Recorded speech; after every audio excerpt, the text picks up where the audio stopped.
ఓం నమ శివాయ. ఒకరోజు దేవతలందరికీ ఒక సందేహం వచ్చింది.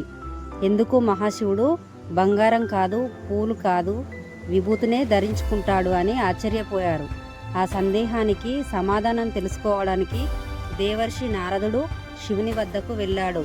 వినమ్రంగా నమస్కరించి అడిగాడు, ప్రభు, ఈ విభూతి వెనుక అసలు రహస్యం ఏమిటి?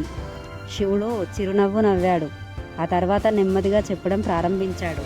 ఈ ప్రపంచంలో పుట్టిన ప్రతి వస్తువు ఒకరోజు భస్మంగా మారిపోతుంది.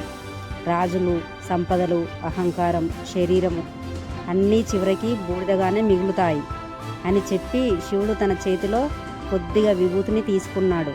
మనిషి తన శరీరమే శాశ్వతమని భావిస్తాడు, కానీ ఈ విభూతి అతనికి నిజాన్ని గుర్తు చేస్తుంది. జీవితం తాత్కాలికం, ఆత్మ మాత్రమే శాశ్వతం. అందుకే శివుడు విభూతిని తన శరీరానికి రాసుకుంటాడు, ప్రపంచానికి ఒక గొప్ప సందేశం ఇవ్వడానికి. అహంకారం కాలిపోవాలి, లోభం భస్మం కావాలి, మనసు పవిత్రంగా మారాలి.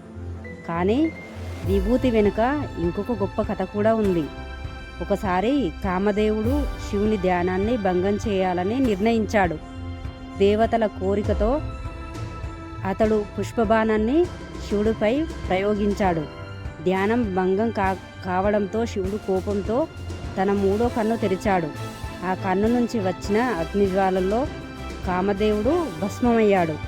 ఆ తర్వాత శివుడు ఆ భస్మాన్ని తన శరీరానికి రాసుకున్నాడు. ఇది ఒక సంకేతం, ఇంద్రియాలను జయించిన వాడే నిజమైన యోగి అనే సందేశం.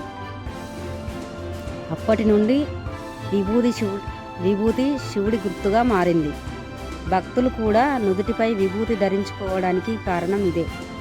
అది కేవలం బూడిద కాదు, జీవితం యొక్క సత్యాన్ని గుర్తు చేసే పవిత్ర చిహ్నం.